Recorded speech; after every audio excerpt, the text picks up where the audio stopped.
ইফতারে যারা খুব বেশি ভাজাভুজি খেতে চান না, তারা চাইলে কিন্তু ইফতারে কিছু ডেজার্ট রাখতে পারেন।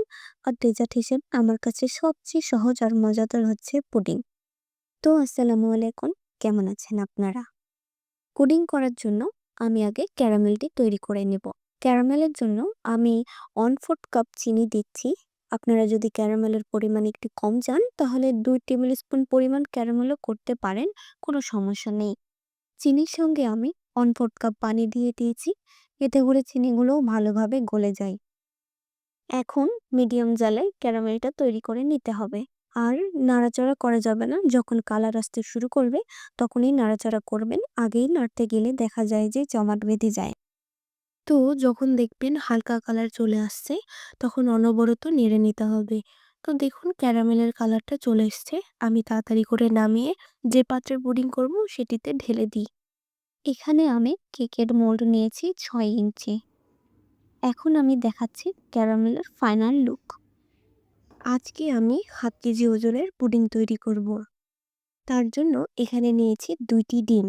ডিম ফ্রিজে থাকলে 30 মিনিট আগে বের করে নিতে হবে। এখন এর সাথে দিয়ে দিব 1/4 কাপ পরিমাণ চিনি। তো চিনিটা 1/4 কাপ দিলে যথেষ্ট, এর থেকে বেশি দেওয়ার প্রয়োজন নেই। এর সাথে দিয়ে দিচ্ছি ভ্যানিলা এসেন্স 1 টেবিল স্পুন। এসেন্সটা দেওয়ার চেষ্টা করবেন, এতে করে ডিমের যে আষ্টে একটা গন্ধ রয়েছে সেটি লাগবে না। এখন আমি ভালো করে ডিম চিনি মিশিয়ে নিচ্ছি। এখানে চিনিটি পুরোপুরি না গললেও হবে, কারণ আমরা দুধ ব্যবহার করব। 2টা ডিমের জন্য এখানে আমি 1/2 লিটার দুধ দিয়ে দিব, যেটি 2 কাপ পরিমাণ। যদি ঘন দুধ না হয় সেক্ষেত্রে পুডিংটা ভালো মতো জমবে না। আর একটি কথা বলি, যদি ডিমের সাইজ ছোট হয় তাহলে আপনারা সেখানে 3টি ডিম দিয়ে করতে পারেন। ডিমের সাথে যখন দুধটা দেবেন তখন দুধটা কুসুম গরম রাখবেন, এটি অবশ্যই খেয়াল রাখবেন। এতে করে পুডিং তাড়াতাড়ি সেট হয়। আবার খুব গরম দেওয়া যাবে না, আঙ্গুল চোবালে যেন সহ্য হয়। এরকম কুসুম গরম থাকা অবস্থায় দুধটা দিয়ে দিতে হবে। এখন আমি পুডিংয়ের মিশ্রণটা ছেঁকে মোল্ডে নিয়ে নিচ্ছি।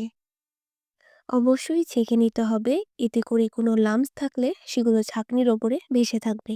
আর পুডিংটা মসৃণ হবে ভেতর থেকে। তো এই যে দেখুন গোটা অংশগুলো আমি এখন বাদ দিয়ে দিচ্ছি। আর এখন আমি এটা ফয়েল পেপার দিয়ে মুড়িয়ে নিচ্ছি।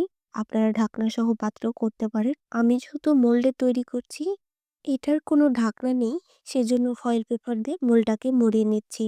আর অবশ্যই লক্ষ্য রাখতে হবে কোনো ফাঁকা অংশ যেন না থাকে।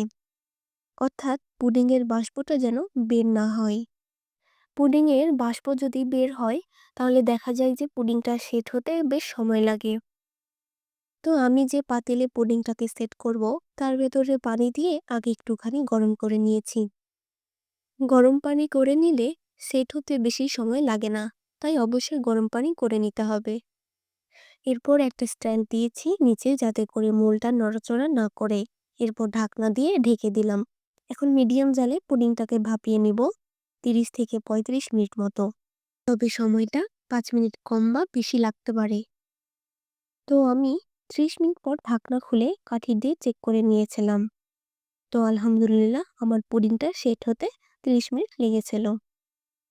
আর কাঠি একদম ক্লিন বের হয়ে আসলে তার মানে বুঝতে হবে পুডিংটা রেডি।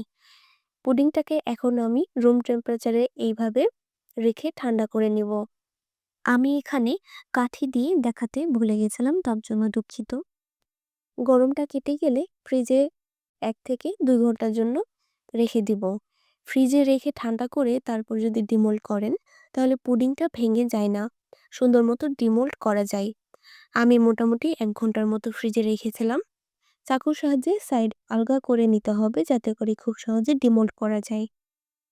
আশা করছি আমার আজকের রেসিপি আপনাদের কাছে খুবই ভালো লেগেছে আর সহজও লেগেছে। আর বেশি বেশি করে শেয়ার করে রাখতে পারেন আজকের রান্নার রেসিপিটা। যখন ইচ্ছে দেখে আপনারা কিন্তু রেসিপিটা বাসায় ট্রাই করতে পারেন। আজকে এ পর্যন্তই। আল্লাহ হাফিজ। আসসালামু আলাইকুম।